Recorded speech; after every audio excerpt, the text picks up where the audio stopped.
Y'all think y'all know the Civil War? Man, your history book's been lying to you. Today, I'm showing you 10 rare photographs that prove Black Union soldiers didn't just fight in the Civil War, we won it. These images been buried for over 150 years, and I'm about to show you why. Photo number 10 takes us to the 54th Massachusetts Infantry Regiment at Fort Wagner in 1863. This photograph from the Library of Congress shows these brothers preparing for what everybody knew was a suicide mission. Fort Wagner was considered impossible to take. The Union had failed twice already, but when they needed volunteers, every single man in the 54th stepped forward. Look at their faces, man.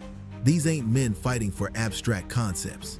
These men fighting for their families, still in chains, for their children's future, for the right to be called human beings. The 54th lost nearly half their men in that assault, but their courage inspired 180,000 more Black men to enlist.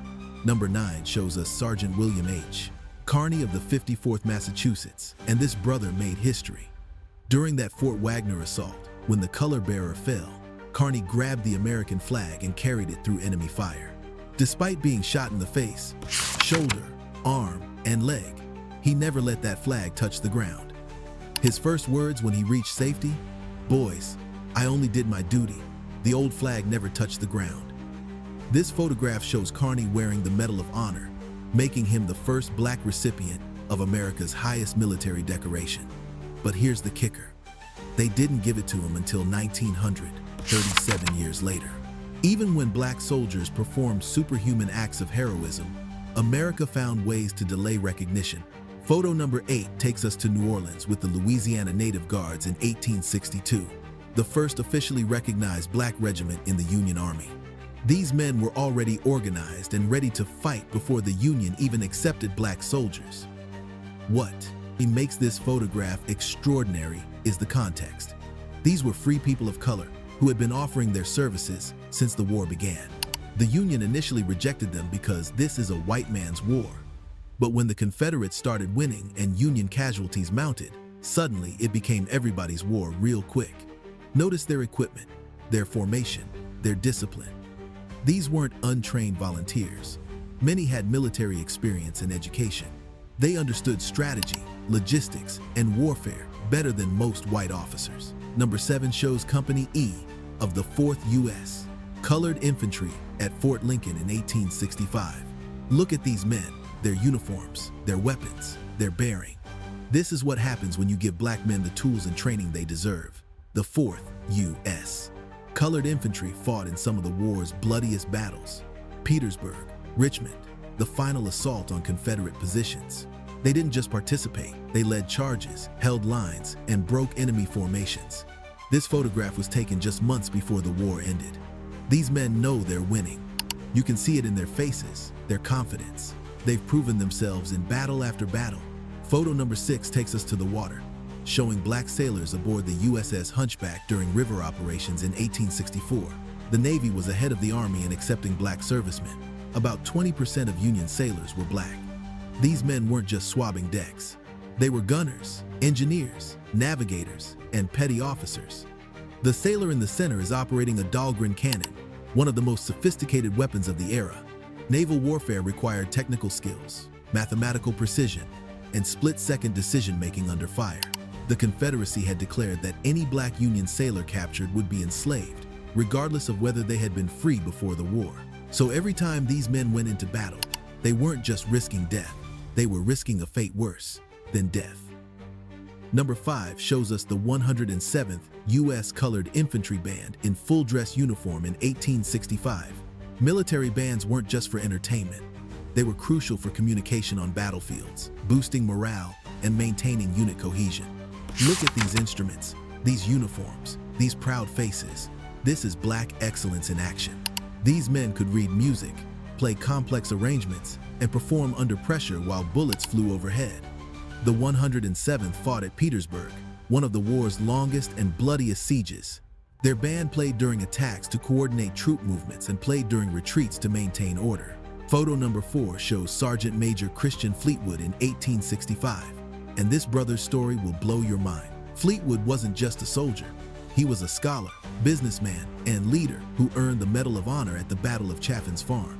When both color bearers in his regiment were shot down, Fleetwood grabbed both flags and carried them through the entire battle. Look at his uniform, his medals, his bearing. This is what black leadership looked like in 1865. Fleetwood kept detailed diaries throughout the war, documenting not just battles, but the daily experiences of black soldiers. His writings reveal the constant struggle against racism within Union ranks and the determination to create a better future. Number 3 is a wide shot of the 25th Corps during a military review in 1865. The 25th Corps was the largest all-black corps in American military history. Over 40,000 men organized into multiple divisions.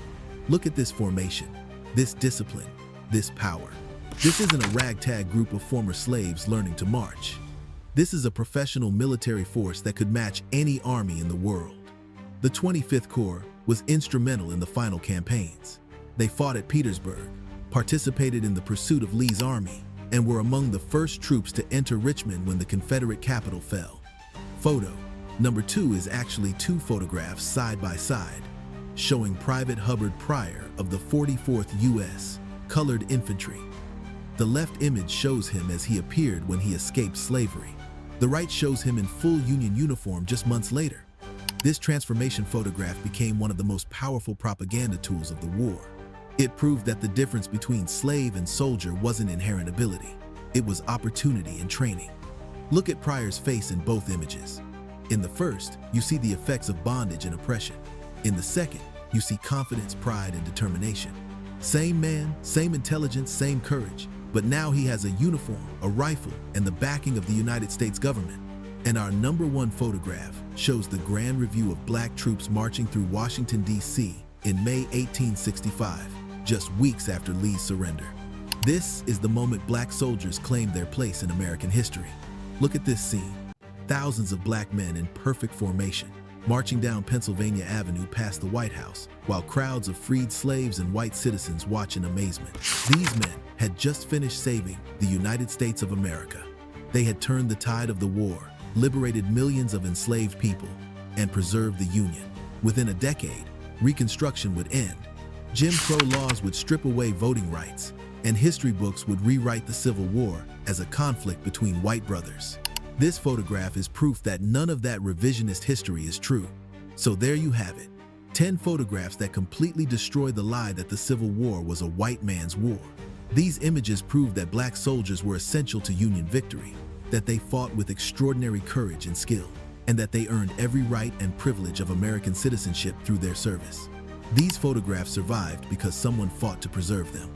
Someone understood that visual evidence would be harder to deny than written accounts. The next time someone tries to minimize black contributions to American history, show them these photographs. The next time someone claims that black people need to earn their place in America, remind them that we earned it with blood at Fort Wagner, Petersburg, and Richmond. These 10 images represent thousands of black soldiers who fought, bled, and died for a country that didn't even consider them human. Bruh, I'm not even gonna lie. Putting this together had me heated. Every single one of these photographs should be as famous as any painting in a museum, but instead, they buried in archives while we get force-fed Confederate propaganda disguised as history. This ain't just about old pictures. This is about a deliberate campaign to erase black excellence from American memory. They didn't hide these photos by accident. They HID'd them on purpose. You've seen Lincoln signing the Emancipation Proclamation 1,000 times. But how many times you seen Sergeant Carney with his Medal of Honor? How many times you seen the 25th Corps in formation? Never. And that ain't no coincidence. White America been terrified of black military competence because they know if we truly understood our history, we'd stop begging for equality and start demanding what we already earned. These photographs prove we didn't just help win the Civil War, we won it, period. But they can't let that narrative exist because it destroys their whole mythology. If black soldiers saved America in 1865, what does that say about slavery? What does that say about Jim Crow? It says America owes us a debt it can never repay. Every time you see a Confederate flag, remember the 54th Massachusetts charging Fort Wagner. Every time someone talks about heritage, remember Christian Fleetwood carrying 2 flags through enemy fire. Every time they try to minimize our contributions, remember that grand review marching down Pennsylvania Avenue. We've been soldiers. We've been heroes. We've been Americans. And that's on everything, y'all. That's real talk right there.